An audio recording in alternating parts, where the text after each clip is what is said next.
আসসালামু আলাইকুম। সাদেক কায়েমরা সবসময় সৎ এবং ভালো মানুষের পরিচয় দিছে, যেটা আমরা যদি আজকের দিনে লক্ষ্য করি। এই যে বেগম খালেদা জিয়ার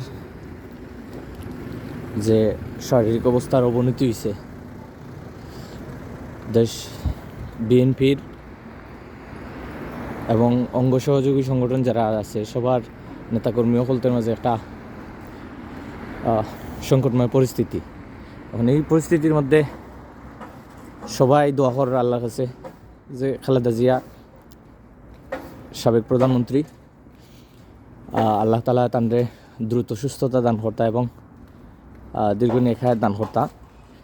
তো আজকে দেখলাম প্রকাশ্যে একটা সমাবেশের মধ্যে সাদেক কায়েমের নেতৃত্বে সম্মিলিতভাবে সবাই দোয়া করছেন বেগম খালেদা জিয়ার লাগি।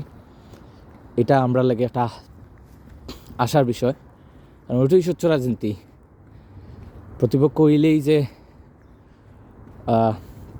ক্ষতি করা কিংবা মরার লাগি দোয়া করা, এটা মোটেই কাম্য নয় কেউ করেছেই।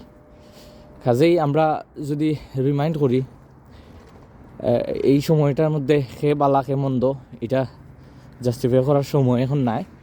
কিন্তু জামাতের আমির শফিকুর রহমান সাহেব যে সময় স্টেজও গত কয়েক মাস আগে স্টেজও যখন তাই হঠাৎ করিয়া বক্তব্য অবস্থায় পড়ে গেলা দুইবার, ছাত্রদল এবং বিএনপির অনেকেই কুরুচিপূর্ণ মন্তব্য করছেন, শারীরিক অবস্থা লইয়ারি অনেক বাজে বাজে কথাবার্তা কইছেন। কিন্তু এখন পর্যন্ত জামাতের কিংবা শিবিরের খেয়ের পক্ষ থেকে কোনো বাজে মন্তব্য বেগম খালেদা জিয়ার নিয়ে আমরা দেখলাম না, দেখছি না। তো সাদেক কায়েমরা অবশ্যই আমরার ভবিষ্যৎ বাংলাদেশের নেতৃত্ব দিবা, কারণ এরার মতো মানুষই দরকার।